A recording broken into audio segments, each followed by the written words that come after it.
당신의 건강을 플러스하는 시간 TV홈닥터 더 나은 클리닉. 여러분 안녕하세요. 여러분의 건강지킴이 소영이가 돌아왔습니다. 잠깐만. 갑자기 이렇게 핑 돌고 눈앞이 캄캄해지면 의심하게 되는 질환이죠. 빈혈.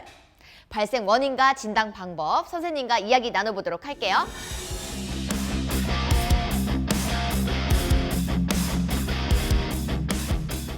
오늘의 주제가 빈혈입니다. 네. 이 빈혈과 어지럼증, 혼동하는 경우가 정말 많은데요. 네. 빈혈이란 정확히 어떤 걸까요? 네, 빈혈은 혈액 안의 적혈구 수가 낮아지는 질환을 뜻합니다.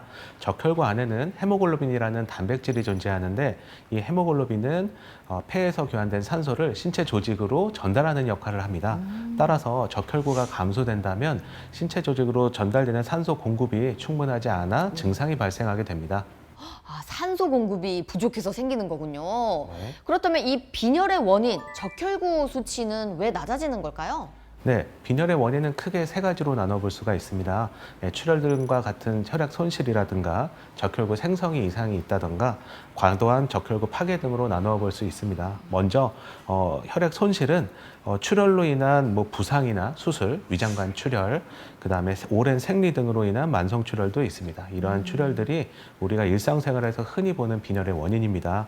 네, 두 번째 적혈구 생성 이상은 적혈구 생성이 충분하지 못해서도 발생을 하게 되는 건데 적혈구 생성에 꼭 필요한 철분이나 비타민 B12나 엽산 등이 부족했었을 때 생기고 에르스로포이에틴이라고 하는 적혈구 생성 인자 등의 호르몬 등이 없으면 그래도 문제가 생깁니다. 또한 만성 염증이나 감염, 암 등이 있어도 적혈구 생성이 저해돼서 억제가 됩니다.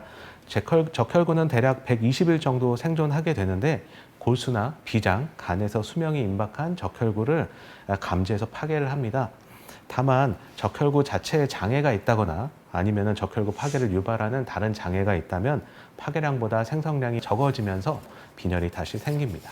지금 말씀을 들어보면 이 적혈구가 계속 몸에 머무는 게 아니라 생성되고 사라지고 이것을 반복하게 되는 거겠네요. 예, 맞습니다. 수명이 닿으면 파괴가 되고 다시 만들어집니다. 따라서 수혈하거나 피검사하실 때 너무 아까워하지 않으셔도 됩니다. 그렇네요. 원래 피 검사하거나 이렇게 네네. 피를 뽑게 되면은 네네. 이렇게 피 없어가지고 빈혈 생기는 거 아니에요? 했는데 네네. 오히려 반대였네요. 네. 또 그렇다면 이 빈혈은 혈액 검사로 확인이 가능할까요? 네, 혈액 검사로 확인을 합니다. 보통 성인의 경우, 남자인 경우에는 13g/dL 미만, 여성인 경우에는 12g/dL 미만일 때 빈혈로 진단을 합니다. 이 빈혈일 때 나타나는 이렇게 증상이 어떤 게 있을까요? 예, 빈혈의 정도와 급격하게 진행한 발생 속도, 요거로 이제 조금 다양하게 나타날 수가 있는데 급성 출혈이 있는 경우에는 혈액 감소에 의해서 혈압이 떨어지는 쇼크 증상이 나타납니다. 천천히 진행하는 경우에는 어느 시점까지는 증상이 나타나지 않습니다. 다만 우리가 흔히 보는 증상은 몸이 쉽게 피곤하고 얼굴이 창백해진다든가 이런 증상이 있고 이외에도 증상이 심해지기 시작하면 빈맥이나 호흡곤란, 부종, 쇠약감, 두통, 현기증, 수면장애 등 다양한 증상이 나타나며 실신의 증상도 나타날 수 있습니다. 이 증상 가운데 특히 또 위험한 신호를 뽑자면 어떤 게 있을까요? 네, 혈압이 떨어지거나 어지럼증이 심해지고 빈맥이 있고 호흡곤란이 있는 경우에는 이게 빈혈 때문에 생기는 거라면 증상이 심해지는 거니 검사를 받아보시는 게 좋습니다. 그렇군요. 이렇게 영양 결핍이나 만성 질환이 빈혈을 일으키기도 하나요? 네, 과다한 채식 위주의 식단을 하고 조혈에 필요한 영양소 등이 부족하면 빈혈이 생길 수가 있습니다. 만성 신부전, 암, 염증 등의 만성 질환이 있을 때도 빈혈이 생길 수 있습니다. 채소만 먹는다고 그렇게 좋은 게 아니었네요, 또. 네, 비타민을 골고루 섭취하는 게 굉장히 중요하겠어요. 네. 아무래도 여성이 빈혈에 더 취약한 편이다? 이런 이야기가 있는데 이유가 있을까요? 네, 질병관리청 자료에 의하면은 2020년 기준으로 빈혈의 유병률은 남성이 2.9%, 여성이 14.2%로 약 4배에서 5배 정도 차이가 납니다. 여러 이유가 있을 수 있지만 두 가지로 압축해 보면 생리와 식사로 볼 수가 있겠습니다. 가임기 여성인 경우에는 주기적으로 생리로 인한 실혈이 지속적으로 있어서 남성보다 철분이 더 필요한 상황이 됩니다. 그런데 철분이 풍부해서 흡수율이 좋은 음식들은 전부 육류에 많이 있는 편이고 제가 철분 결핍성 빈혈이 있었을 때 주로 잘 권유하는 음식이 네. 피순대, 선지, 뭐 간 이런 것들인데 대부분은 여성분들이 잘 안 드시는 음식입니다. 그렇죠. 그래서 피가 나면서 철분은 더 많이 필요하게 되는데 다이어트 문제라든가 아니면 선호하는 음식의 차이로 인해서 철분 보충은 더 적어지니 이 차이로 인해서 빈혈이 자주 발생합니다. 그렇다면 노년기에 찾아오는 빈혈은 좀 자연스러운 걸까요? 아니요, 노년기 빈혈이 절대 자연스러운 게 아닙니다. 만약에 노년의 빈혈이 자연스러운 거라면 그 진단 기준 자체도 낮아지면서 빈혈이라는 말 자체가 없었을 겁니다. 다만 그런 말이 나올 정도로 이제 빈혈이 빈번해서 그런 말이 있는 건데 나이가 들면 골수 이형성증이나 아니면 다발성 골수종 등의 혈액암 등도 잘 발생하고 기타 암 등도 많이 발생을 합니다. 거기에 만성 염증도 있고 신장 질환도 있고 감염이 취약하기 때문에 빈혈이 훨씬 더 빈번해지고 자연스럽게 빈혈에 많이 노출이 되니 빈혈은 그냥 노인이 되면 자연스럽게 있나 보다 이렇게 생각하기가 쉬운데요. 빈혈은 노화로 인한 결과가 절대로 아니기 때문에 빈혈이 있으면 원인을 찾는 것이 중요합니다. 아, 이게 조금 색다른 답이었네요. 왜냐면 나이가 들수록 이게 당연하다 생각했는데 당연한 게 아니라 꾸준히 그래도 관리가 필요하고 만약에 빈혈이 생겼을 경우엔 치료가 적절한 필요가 있겠네요. 네, 적절한 치료가 필요합니다. 그렇죠. 적절한 치료가 필요하겠네요. 역시 똑부러지세요. 그렇다면 이 빈혈은 꼭 치료를 받아야 할까요? 방치하면 왠지 조금 더 큰 화가 일어날 수 있을 것 같은데. 네, 원인에 따라서 이게 뭐 암 같은 거였는데 계속 방치했다간 더 큰일 날 수가 있겠죠. 그래서 늦게 치료하면 더 큰 화를 부를 수 있습니다. 또한 그런 질병이 아니라고 하더라도 빈혈이 있으면은 몸이 굉장히 피곤하고 뭘 해도 무기력하고 삶의 질과 연관이 있기 때문에 치료받는 게 좋겠습니다. 그렇다면 이 빈혈 치료는 어떻게 이루어질까요? 네, 원인이 명확한 경우에는 원인 질환에 대한 치료가 필요합니다. 그리고 이후에 너무 심한 빈혈이 아니라면 철분 제제나 엽산, 비타민 B12 등 부족한 영양소에 대한 처방을 합니다. 위절제나 소장절제 같은 특수한 상황이 아니라면 대부분은 먹는 약으로 치료를 합니다.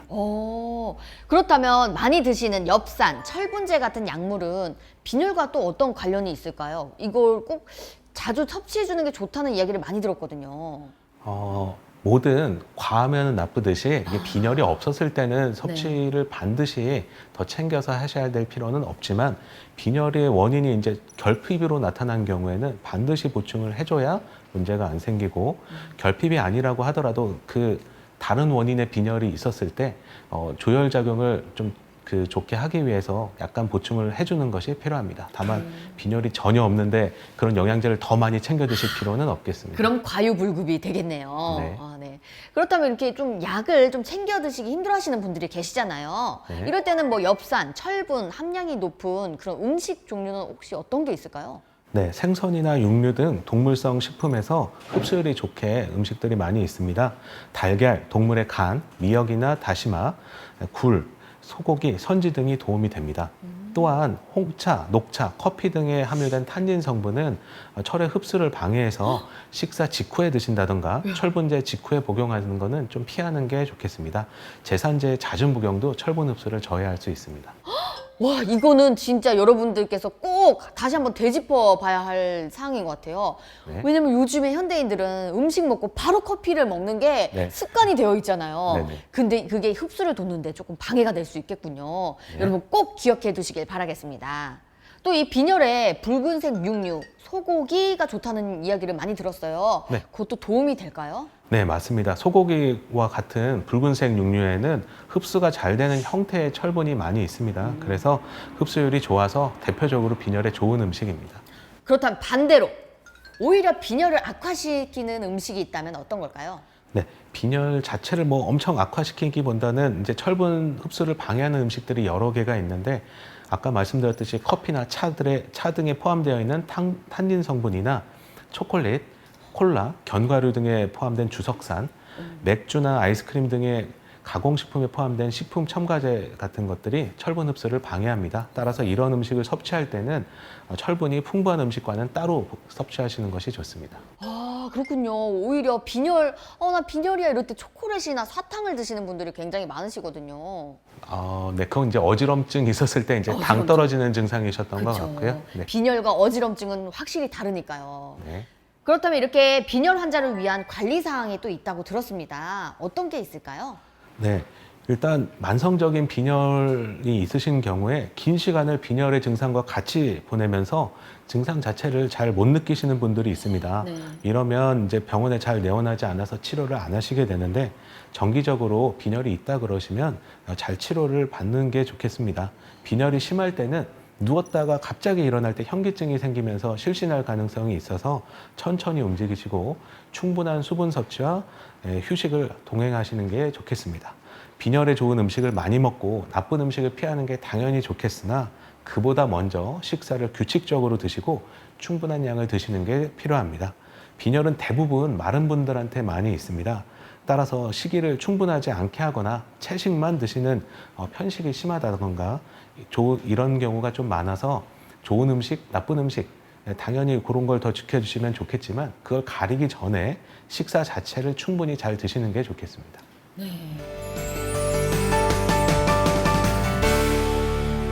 TV홈 닥터 더 나은 클리닉, 오늘은 빈혈에 대해서 알아봤는데요. 지금까지 주요 내용 다시 한번 정리해드리겠습니다. 빈혈이 잘 생기는 사람들이 있었습니다. 위험군은 누구고 어떤 이유 때문일까요? 네, 가임기 여성이 생리로 인한 만성실혈과 철분 섭취 부족으로 잘 생기고 고령일수록 다른 질환에 의해서 2차적으로 잘 생깁니다. 빈혈이 의심된다면 어떤 검사로 유무를 확인할 수 있을까요? 네, 혈액 검사로 알 수 있으며 빈혈인지 아닌지는 당일에 알 수 있습니다. 다만 원인을 확인하기 위해서는 검사가 좀 여러 개 필요할 수가 있습니다. 빈혈의 진단 기준은 이 수치가 정상이어야 합니다. 그게 무엇이었을까요? 네, 성인에서 헤모글로빈 수치로 파악을 하고 남성은 13, 여성은 12 미만일 때 진단합니다. 빈혈을 방치한다면 어떤 일이 벌어질까요? 원인이 있는 경우에 그 원인 질환이 점차 심해질 수가 있고 그게 특별한 게 없다고 하더라도 몹시 피곤하면서 일상생활의 삶의 질이 떨어지게 됩니다. 빈혈 치료에서 철분과 엽산의 역할은 어떤 것이었을까요? 적혈구 생성에서 철분이나 엽산, 비타민 B12 등은 반드시 필요한 영양소입니다. 따라서 보충을 해줘서 적혈구를 잘 만들게 해주는 역할을 합니다. TV홈 닥터 더 나은 클리닉, 오늘은 여기서 인사드리도록 하겠습니다. 선생님, 빈혈에 좋은 음식 외치면서 한번 끝내볼까요? 네. 선지해졌고. 네. 여러분, 오늘 저녁은 선제장국 드세요.